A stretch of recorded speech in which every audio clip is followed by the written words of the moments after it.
امام جعفر کہتے ہیں پہلی مرتبہ جس نے قیاس کیا نا، قیاس یعنی اپنی عقل لڑانا، اول من قاسا الابلیس، پہلا قیاس جس نے کیا وہ ابلیس تھا، جس نے کہا کہ یہ ایسا ہے تو یہ ایسا ہوگا. اور جو دوسری مرتبہ قیاس کیا وہ جا کے دیکھیے بہت بڑا نام ہے، امام ہے. ان سے امام نے پوچھا تھا، امام جعفر صادق، بھائی تم قیاس کرتے ہو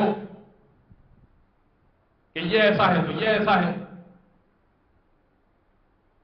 تو یہ بتاؤ کہ زنا کے 4 گواہ کیوں ہوتے ہیں اور قتل کے 2 گواہ کیوں ہوتے ہیں؟ تم دین میں اپنی عقل لڑاتے ہو نا، عقل لڑاؤ. زنا کے کو ثابت کرنے کے لیے 4 گواہ چاہیے، قتل کو ثابت کرنے کے لیے 2 گواہ چاہیے. بٹ گناہ تو وہاں بھی ہو رہا ہے، گناہ تو یہ بھی ہے. قتل میں بھی 2 افراد ہیں، زنا میں بھی 2 افراد ہیں. خاموش ہو گئے. کیا کہے؟ کہنے لگا، امام نے کہا کہ بتاؤ. اس نے کہا مجھے تو نہیں معلوم، فرزند رسول آپ بتائیے. امام نے کہا اچھا میں ایک اور سوال کر دیتا ہوں. وہ کون سا جملہ ہے ابتدا کفر ہے انتہا اسلام ہے؟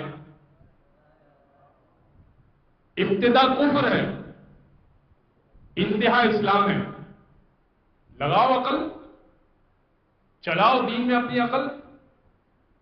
کہنے لگا نہیں معلوم. امام نے بہت سارے سوالات کیے. امام نے کہا کہ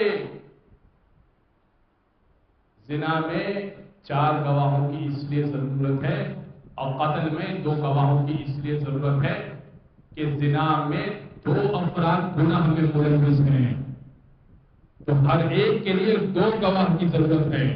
اور قتل میں 1 قاتل ہے اور 1 مقتول ہے، لہذا گناہ 1 کر رہا ہے، لہذا یہاں پر 2 گواہ کافی ہو جائیں گے. اور پھر اس نے کہا، امام نے کہا کہ وہ جملہ کہ جو آدھا کفر ہے اور آدھا اسلام ہے وہ ہے ہمارا کلمہ لا الہ الا اللہ، نہیں ہے کوئی معبود. جیسے ہی تو نے کہا نا نہیں ہے کوئی معبود تو کافر ہو گیا، لیکن جیسے ہی تو نے کہا الا اللہ سوائے پروردگار کے تو تم مسلمان ہو گیا. ابتدا کفر ہے انتہا اسلام ہے. پھر امام کہنے لگے جسے کلمے کا نہ پتا ہو وہ دین کا امام نہیں بنا کرتا.